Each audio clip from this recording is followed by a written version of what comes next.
Rail और metro के सफर के लिए झज्जर को रेल से जोड़ा गया था, तो बहादुरगढ़ को मेट्रो से, रोहतक झज्जर रेवाड़ी रेल की लाइन और रोहतक महम हासी रेल की लाइन, दोनों मेरे कार्यकाल में मैंने दोनों को मंजूर कराया था। दोनों झज्जर वाली पे काम भी पूरा हो गया था और महम वाली पे काम शुरू करवा दिया था। इसी प्रकार से बहादुरगढ़ को मेट्रो से जोड़ने का काम किया गया।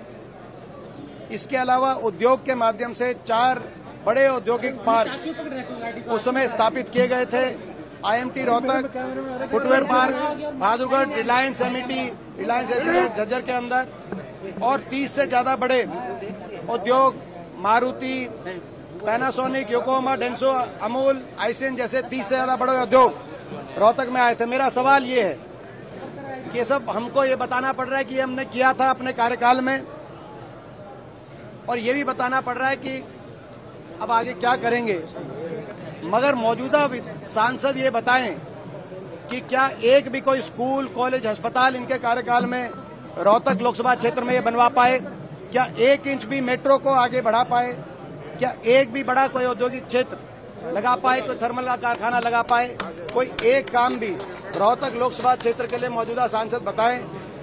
और हमारा भाजपा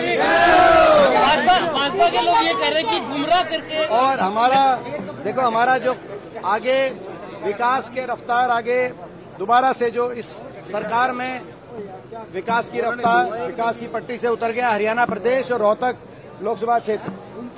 दोबारा से हरियाणा खुशहाली में देश में नंबर 1 हो और रोहतक लोकसभा क्षेत्र विकास के मानचित्र में देश में अपनी पहचान बनाए दोबारा। ये हमारा संकल्प है। और हमारा संकल्प है मेट्रो जो 10 साल तक आखिरी खंभा जहां मैं छोड़ के गया था वहीं खड़ी है, मेट्रो रोहतक तक पहुंचे।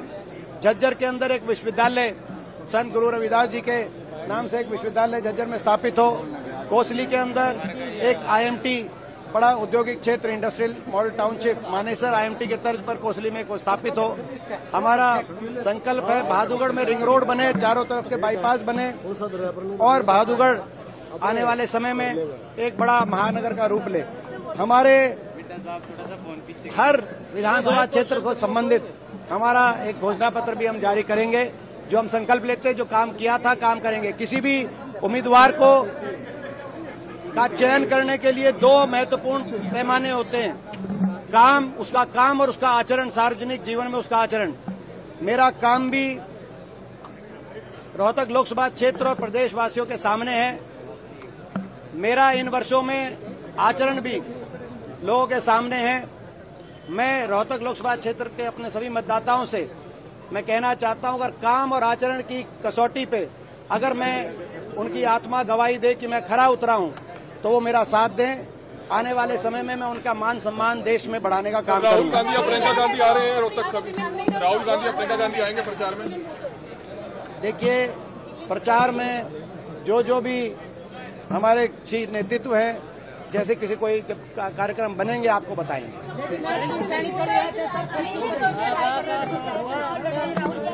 देखिए, जैसे मैंने कहा, ये चुनाव रोहतक लोकसभा क्षेत्र का चुनाव केवल, ठीक है, थैंक यू।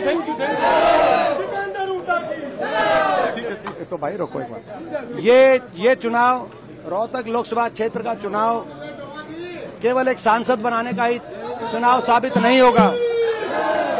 ये सांसद बनाने का ही चुनाव साबित नहीं होगा, ये हरियाणा में बदलाव लाने का भी चुनाव साबित होगा। रोहतक लोकसभा क्षेत्र से जिस दिन यहाँ से लोगों के आशीर्वाद से बड़े बहुमत से हम जीतेंगे, उसी दिन हरियाणा की अगली सरकार की नींव रोहतक चुनाव के नतीजे से रखने का काम रोहतक के लोग करेंगे। हरियाणा के अंदर न सिर्फ रोहतक बल्कि 10 की 10 सीट कांग्रेस गठबंधन जीतेगा। जो हरियाणा का माहौल बना है आज आप सब उसके साक्ष्य गवाह हैं। हरियाणा के अंदर लोग बदलाव चाहते हैं, सरकार से दुखी हैं। भाजपा ने भी लोगों की नाराजगी को भांपते हुए एन चुनाव से पहले अपना मुख्यमंत्री और उप मुख्यमंत्री के चेहरे बदले, लेकिन भाजपा अब क्या चेहरे बदलेगी? अब तो ये जनता है, जनता सरकार बदलेगी और 10 की 10 सीट कांग्रेस का गठबंधन हरियाणा में जीतेगा। सर सीएम कह रहे हैं कल मैं देख रहा था कि कल जो नामांकन हुआ उसमें जो यहाँ के हमारे सांसद थे जिन्होंने 5 साल तक ना लोगों के बीच में गए और ना ही कुछ किया,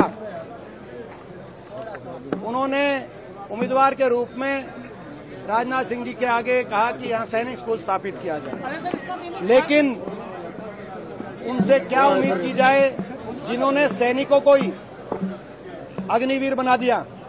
देश के सैनिकों को ही अग्निवीर बनाने के बाद जले आप पे नमक छिड़कने का काम करते हुए यहाँ के उम्मीदवार ने 5 साल के बाद क्षेत्र की एक बात उठाई तो ये उठाई कि यहाँ सैनिक स्कूल बनाया जाए। बहुत अच्छा माहौल है और जन समर्थन मिल रहा है भारी बहुमत से। इनकी आप और जगह भी नॉमिनेशन करा के आए हैं, सब जगह मैं कह सकता हूँ जो समर्थन कांग्रेस को मिल रहा है, जिस प्रकार से हमारे मजबूत कैंडिडेट उतरे हैं, कांग्रेस के पक्ष में स्वीप होगा। हरियाणा में घूम रहे सर, किस तरह का माहौल लग रहा है आपको? बताया तो अभी स्वीप होगा कांग्रेस के हक में, अभी तो बताया है कांग्रेस के हक में स्वीप होगा, इतना जन समर्थन मिलना।